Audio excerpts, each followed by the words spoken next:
사도행전 19장 1절 말씀부터 7절, 사도행전 19장 1절부터 7절 다같이 한 목소리로 봉독하시겠습니다. 아폴로가 고린도에 있을 때 바울이 윗지방으로 다녀 에베소에 와서 어떤 제자들을 만나 이르되 너희가 믿을 때 성령을 받았느냐? 이르되 아니라 우리는 성령이 계심도 듣지 못하였노라. 바울이 이르되 그러면 너희가 무슨 침례를 받았느냐? 대답하되 요한의 침례니라. 바울이 이르되 요한이 회개의 침례를 베풀며 하였으니 이는 곧 예수라 하거늘 그들이 듣고 주 예수의 이름으로 침례를 받으니 바울이 그들에게 안수하매 성령이 그들에게 임하심으로 방언도 하고 예언도 하니 모두 12사람쯤 되니라. 아멘.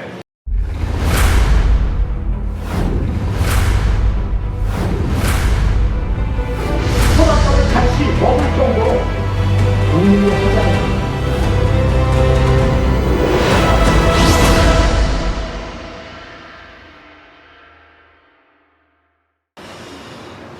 지난주에는 2절 말씀을 중심으로 믿을 때에 성령을 받았느냐 라는 제목으로 지난주에 말씀을 드렸습니다. 오늘은 3절 말씀을 중심으로 무슨 침례를 받았느냐 성경 말씀을 토대로 함께 은혜를 나누고자 합니다. 저는 고등학교 시절에 친구를 따라서 교회에 발을 들여놓게 되었습니다. 처음 토요일 학생 예배에 참석을 하였는데 모든 것이 낯설었습니다. 그 중에 학생들이 큰 소리로 기도하는 시간이 있었는데 큰 소리로 기도하는 것이 낯설었어요. 저는 기도할 줄도 모르고 기도가 뭔지도 몰라서 다들 큰 소리로 기도할 때 옆에 사람이 기도하는 것을 가만히 눈 뜨고 보다가 이상한 것을 발견했어요. 알아들을 수 없는 이상한 소리로 방언으로 기도하는 거였습니다. 방언으로 기도하는 모습을 보면서 아주 놀랐어요. 이게 무슨 소리냐? 잘못되는 게 아니냐? 교회 나와서 또 나도 헷가닥 하는 게 아니냐? 그런 생각도 들었습니다. 이렇게 저의 교회 생활은 시작이 되었어요. 지금도 기억되는 것은 그해 겨울에 교회에서 부흥회가 열렸습니다. 부흥회가 열리는 주일날 목사님께서 주일 낮설교 시간에 목사님의 설교가 지금도 기억이 납니다. 목사님의 설교 요점은 부흥회 때 은혜를 받아야 됩니다. 하나님 앞에 철저히 죄를 회개해야 됩니다. 회개하고 불을 받아야 됩니다. 간절히 기도해서 불 세례를 받아야 됩니다. 그러한 설교를 목사님이 하셨습니다. 목사님의 설교를 마음에 담고 월요일 저녁부터 그때는 금요일 새벽까지 새벽, 오전, 저녁 하루 3번 부흥 집회가 열렸습니다. 일주일 동안 부흥회에 열심히 참석을 하면서 손바닥이 아프도록 열심히 박수하면서 찬양을 했어요. 그리고 목이 다 쉬도록 하나님 앞에 소리치며 간절히 기도를 했습니다. 저녁 때는 집에 가지 않고 교회 마룻바닥에서 난로 피워놓고 학생들이 다 잠을 자고 새벽 예배 다 같이 참석을 하였어요. 그러면서 금요일 새벽까지 무엇을 위해서 계속 기도했는가 하면 주님의 십자가 보혈로 나의 죄를 다 씻어 주시옵소서, 정결한 마음을 주시고 성령의 불을 주시옵소서, 성령의 불 세례를 받게 해 주옵소서. 그것을 위해서 하나님 앞에 간절히 목이 쉬도록 하나님 앞에 찬송하며 기도를 드렸습니다. 이렇게 저의 기도가 일주일 동안 지속되면서 하나님께서 저에게 응답을 주셨어요. 오순절 마가의 다락방에 임하였던 성령의 불이 저에게 임하는 그러한 체험을 가졌습니다. 혼자 제단 앞에 가서 하나님 앞에 열심히 기도를 할 때 성령의 불이 제 몸속으로 들어와서 온몸이 막 뜨거워지고 땀이 나면서 방언이 터지는 은혜를 하나님께서 주셨어요. 그러면서 신구약 성경 모든 말씀이 일순간에 다 믿어지는 그러한 말씀의 은혜를 하나님께서 주셨습니다. 그리고 하나님을 향한 뜨거운 열심의 불을 하나님께서 주셔서 그때부터 열심을 다해서 신앙생활을 하게 되었습니다. 이렇게 성령의 불 세례를 부흥회 때 받고 난 후에 그의 4월 부활절이 되었을 때 교회에서 세례식이 있었어요. 제가 장로교에 처음 출석을 했기 때문에 장로교회에서 세례식이 있었는데, 그런데 장로교 헌법에 의하면 교회에 나온 지 얼마 안 되는 성도는 그 세례를 참여할 수가 없었어요. 입교 문답을 거쳐서 일정 시간이 지나야 세례를 받을 수 있었습니다. 그런데 목사님께서 장기정 학생은 성령의 불 세례를 받았으니까 이번 세례식 때 세례를 받아. 그래가지고 목사님의 강권적인 허락에 의해서 그의 부활절 때 목사님께서 세례를 베풀어 주셨습니다. 그리고 시간이 흘러서 제가 신학교에 들어가게 되었어요.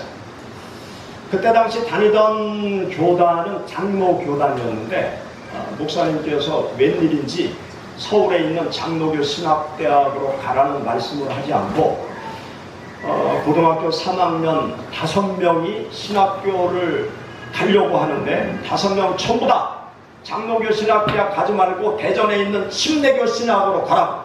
침례교가 복음적인 재단이니까 앞으로 침례교단에 가서 사역을 하라고. 그러면서 목사님의 인도함 속에 전혀 낯설은 침례교단으로 제가 발을 옮기게 되었습니다. 그래서 대전에 있는 신학교의 침례교 신학대학에 들어와서 이제 대전에 있는 천동에 있는 대광 침례교회, 지금은 창세 침례교회를 이름을 바꿨는데 그 교회에 4년 동안 출석을 하면서 교회 봉사를 하였습니다. 침례교 신학대학에 입학한 후에 저는 침례교가 뭔지도 몰랐고 침례가 뭔지도 몰랐고, 그런데 침례 신학대학에 들어와서 성경 공부를 하고 신학 공부를 하면서 세례가 아닌 침례를 받아야 되겠구나, 그런 깨달음을 얻게 되었습니다. 왜 그런가 하면 성경 말씀을 침례교 신학대학에 들어와서 가만히 보니까 예수님께서 세례를 받으신 것이 아니라 침례를 받으셨다. 그리고 침례를 받으신 예수님께서 침례를 받으라고 명령을 하셨더라고요. 그리고 한글 성경에 번역된 세례라는 이 단어는 원래 침례라는 단어로 번역을 해야 정확한 번역이라는 것을 신학을 공부하면서 알게 되었습니다. 그래서 침례 신학대학에 들어와서 저는 침례를 다시 받게 되었습니다. 그래서 저의 경우를 보면 여러 종류의 침례를 제가 받았다. 첫째로 부흥회 때 성령의 침례를 받았고, 그리고 장로교단 안에서 세례를 받았고, 침례의 약식 세례를 받게 되었고, 그리고 침례 신학대학에 들어와서 침례를 제가 받게 되었더라고요. 여러분들은 예수님을 믿으면서 어떤 침례를 받으셨습니까? 한번 가만히 여러분 자신을 생각해 보시기 바랍니다. 마가복음 1장 3절 말씀부터 11절 말씀 가운데 보면 예수님께서 침례 요한에게 세례가 아닌 침례를 받으셨음을 마가복음 1장 3절부터 11절 말씀은 우리들에게 명확하게 보여주고 있어요. 여러분 마가복음 1장 우리 다 찾아보시겠습니다.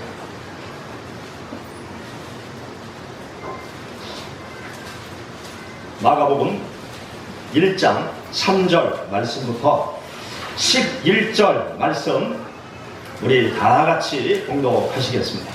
광야에 외치는 자의 소리가 있어 이르되 너희는 주의 길을 준비하라. 그의 오실 길을 곱게 하라. 기록된 것과 같이 세례 요한이 광야에 이르러 죄 사함을 받게 하는 회개의 세례를 전파하니 온 유대 지방과 예루살렘 사람이 다 나아가 자기 죄를 자복하고 요단강에서 그에게 세례를 받더라. 요한은 낙타털 옷을 입고 허리에 가죽띠를 띠고 메뚜기와 석청을 먹더라. 그가 전파하여 이르되 나보다 능력 많으신 이가 내 뒤에 오시나니 나는 굽혀 그의 신발끈을 풀기도 감당하지 못하겠노라. 나는 너에게 물로 세례를 베풀었거니와 그는 너에게 성령으로 세례를 베푸시리라. 그때 예수께서 갈릴리 나사렛으로부터 와서 요단 강에서 요한에게 세례를 받으시고 본 물에서 올라오실새 하늘이 갈라짐과 성령이 비둘기같이 자기에게 내려오심을 보시더니 하늘로부터 소리가 나기를 너는 내 사랑하는 아들이라 내가 너를 기뻐하노라 하시니라. 아멘. 이 말씀은요 침례 요한이 이스라엘 백성을 향해서 회개의 메시지를 전합니다. 하나님께로 돌아와라. 하나님의 뜻대로 살아가라. 하나님의 뜻대로 살지 않는 자는 하나님의 진노의 도끼가 나무 뿌리에 놓여 있는 것처럼 하나님의 진노가 너희들 위에 임하여 있으니까 하나님 앞에 회개해라. 회개하지 아니하면 하나님의 저주를 받는다. 죄악된 길로 가면 하나님께서 징계하신다. 그러면서 침례 요한이 회개를 촉구하는 메시지를 선포하였습니다.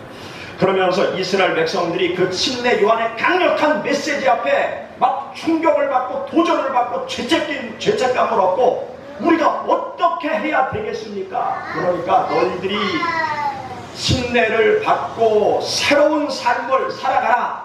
그러면서 많은 이스라엘 백성들이 요단 강가까지 와서 침례 요한에게 침례를 받고 새로운 삶의 결단을 내리고 있었어요.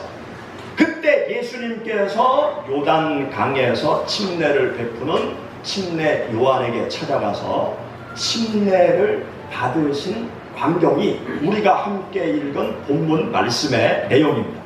그런데 여기 본문 말씀을 가만히 읽어보면요 예수님께서 침례 요한에게 침례를 받는 광경을 아주 자세하게 묘사를 해놓고 있는데 그 9절 말씀과 10절의 말씀 우리 다시 한번 여러분들이 곰곰이 이 말씀을 상상하면서 한번 읽어보시기 바랍니다. 9절 10절 그때 예수께서 갈릴리 나사렛으로부터 와서 요단 강에서 요한에게 침례를 받으시고 곧 물에서 올라오실새 하늘이 갈라짐과 성령이 비둘기같이 자기에게 내려오심을 보시더니 아멘. 여기 보면 요단 강에서 요한에게 세례를 받으시는데 물속에 들어갔다는 거죠. 물속에 들어가시고 곧 물에서 올라오셨다. 그렇게 여기 말씀이 기록이 되어져 있어요. 이스라엘 성지 순례 때 침례 요한의 침례터라고 하는 요단강에 가서 보았습니다. 물론 침례 요한이 그 장소에서 침례를 베푼 것은 아니었을 거예요. 그런데 요단강 어느 지점에선가 침례 요한이 이스라엘 백성들에게 또 예수님께 침례를 베풀었을 거예요. 그런데 이 요단강이라는 곳은 강이지만 비가 오지 아니할 때는 여기 갑천변처럼 한쪽 귀퉁이에 물이 흘러가는 그런 강이에요. 그런데 비가 많이 온 우기 때가 되면 그 요단강 넓은 강에 물이 꽉 차서 흘러가는 그러한 강입니다. 그런데 그 요단강에서 침례 요한이 예수님께 침례를 베풀었다는 그 침례터, 거기에 성지순례하는 사람들이 다 가면 침례를 베풀던 침례 요한을 연상하고 침례를 받는 예수님을 연상을 하면서 요단강 안으로 들어가는 거예요. 옷 버리기 싫은 사람은 안 들어가지만 아이고 옷 갈아입지 뭐 그럼 요단강으로 퉁덩 들어가는 거예요. 요단강으로 퉁덩 들어가서 예수님께서 침례를 받으실 때 침례 요한이 요단강 안에서 예수님께 침례를 베풀 때 지금 여러 교단에서 세례를 베푸는 것처럼 침례 요한이 물을 찍어서 머리에 휙 예수님께서 뿌리면서 침례식을 했을까? 그게 아니에요. 예수님의 머리 위에 손을 얹고 물속에 푹 잠궈서 물속에서 나오게 하는 침례, 세례를 베푼 것이 아니라 물속에 푹 잠기는 침례를 베풀었을 것입니다. 왜 그런가 하면 구약성경 말씀을 보면요, 이 속죄의 제사를 드릴 때는 짐승을 가지고 제사장에게 갑니다. 그런데 짐승을 끌고 제사장에게 가면 사람의 머리 위에 손을 얹고 짐승의 머리 위에 손을 얹고 사람의 죄를 짐승에게로 다 전가를 시키는 거예요. 그리고 이 짐승의 목을 쳐서 사람 대신 죽이는 거죠. 그래서 그 의식을 통해서 사람의 죄를 속하는 의식을 행했던 것입니다. 그래서 예수님께서 침례 요한에게 침례를 베푸실 때도 침례 요한이 예수 그리스도의 머리 위에 손을 얹고 인류의 죄를 예수 그리스도께 다 뒤집어 씌우고 예수 그리스도께서 장차 십자가에 못 박혀 죽으실 그것을 바라보면서 예수님이 물속에 들어가서 죽는 그러한 상징적인 침례를 예수님께서 받으시고 물에서 올라오신 것입니다. 여기 성경 말씀을 가만히 읽어보면요, 예수님께서 침례 요한에게 받으신 이 세례라는 단어는 단순히 머리만 적시는 그런 세례가 아니고요, 전신을 물에 푹 잠그는 침례를 받으셨다는 사실을 우리들에게 명확하게 가르쳐주고 있는 말씀이 여기 마가복음 1장 9절 10절의 말씀인 것입니다. 마가복음을 비롯해서 신약성경의 모든 곳에 나오는 이 세례라는 단어, 이 세례라는 단어의 헬라어 원어 성경에 보면 어떤 헬라어 단어를 쓰고 있는가 하면 밥티조, 이 밥티조라는 단어를 사용하고 있어요. 그런데 이 밥티조라는 헬라어 원어는 어떤 뜻인가 하면 무엇에 담근다, 무엇에 빠뜨린다, 무엇에 잠근다, 푹 잠근다, 그러한 의미의 단어가 이 밥티조라는 단어입니다. 여러분, 이 단어라는 것은 단순히 그냥 단어가 아니죠. 이 단어에는 의미가 담겨져 있고, 단어에는 사상이 담겨져 있고, 이 단어에는 전통과 문화가 다 담겨져 있는 거예요. 그래서 성경을 기록한 마가라는 하나님의 사람이 이 밥티조라는 단어를 사용할 때는 그냥 사용한 게 아니에요.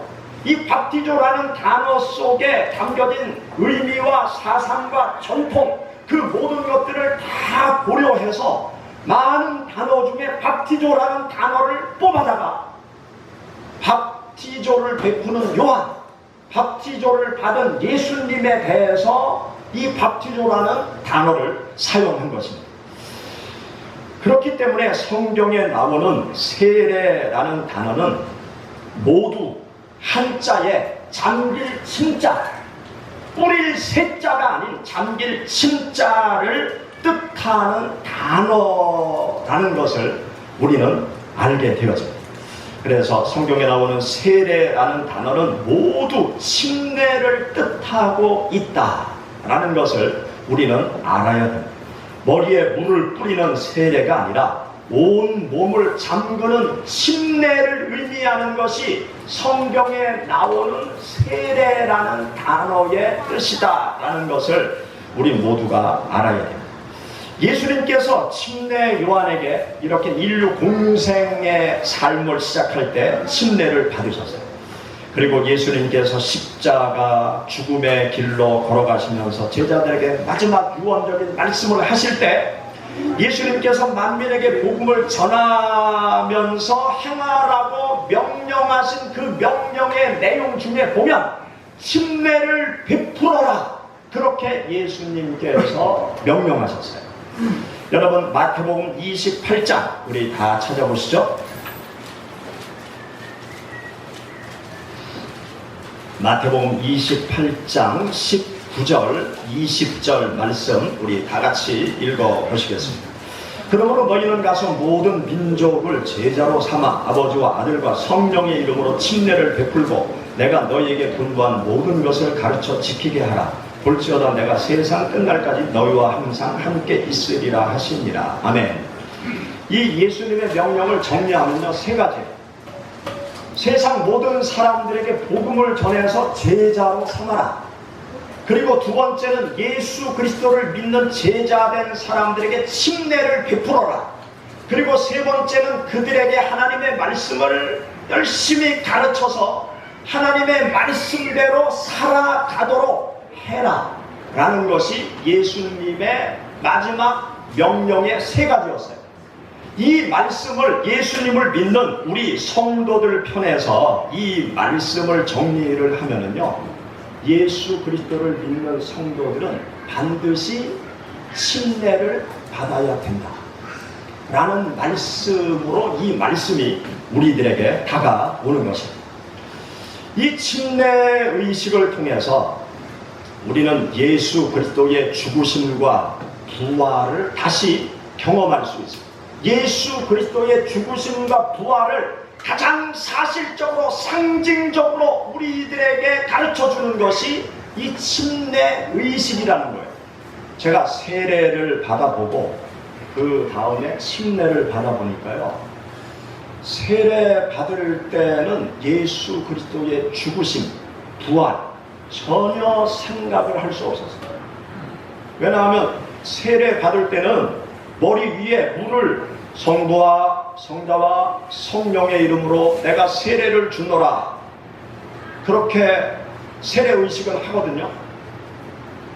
그러면 이 물을 뿌리는 것, 그리고 한자로는 씻을 세자예요. 이 죄를 씻는다, 그런 의미의 세례거든요. 여기에는 예수 그리스도의 죽으심, 부활, 내가 예수 그리스도와 하나가 되어서 죄악된 내가 예수님과 함께 죽고, 그리고 예수 그리스도와 연합된 내가 예수 그리스도와 함께 새로운 생명으로 다시 살아난다. 그 의미가 이 세례의식에는 전혀 느낄 수가 없어요. 그런데 침례를 받아보니까 물속에 푹 잠기잖아요. 그리고 다시 물속에서 나오잖아요.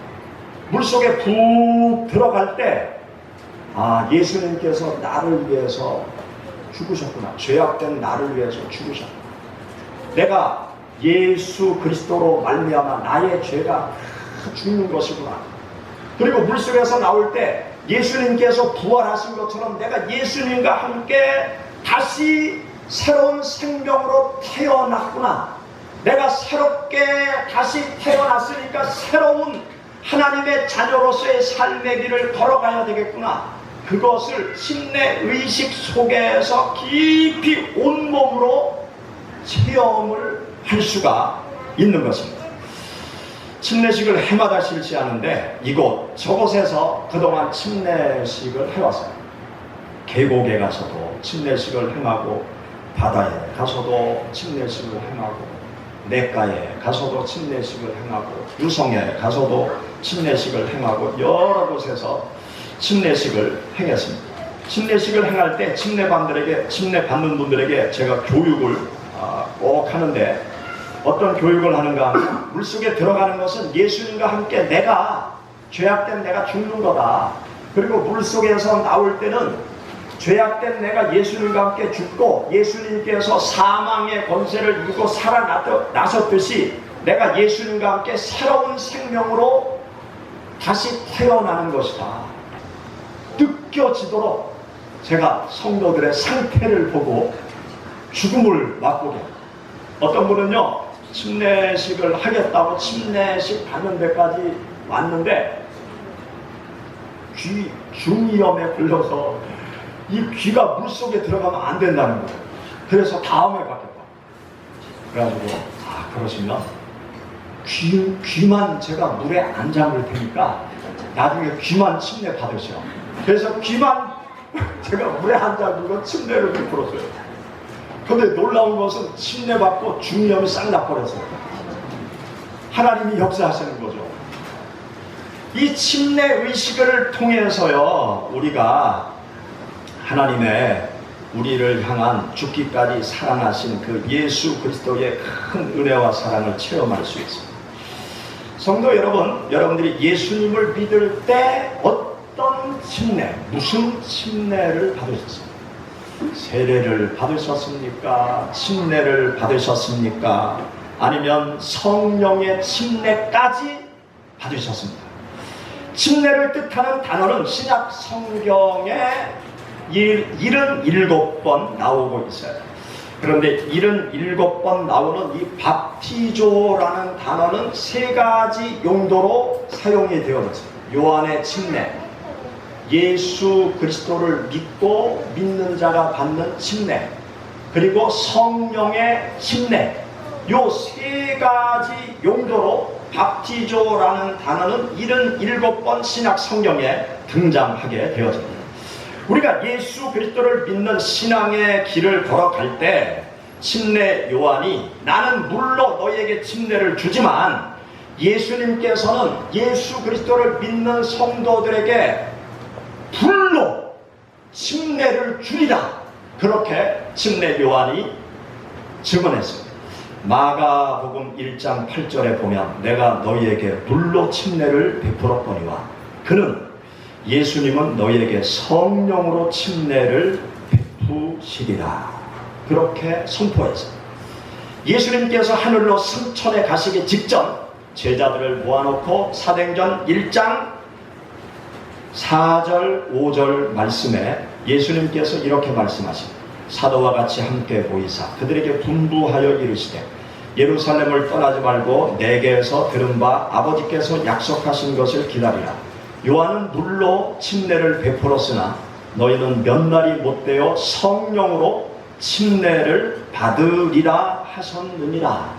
예수님께서 말씀하신 거예요. 나는 너희들에게 성령으로 침례를 줄 것이다. 불로 침례를 줄 것이다. 불의 침례를 기다려라.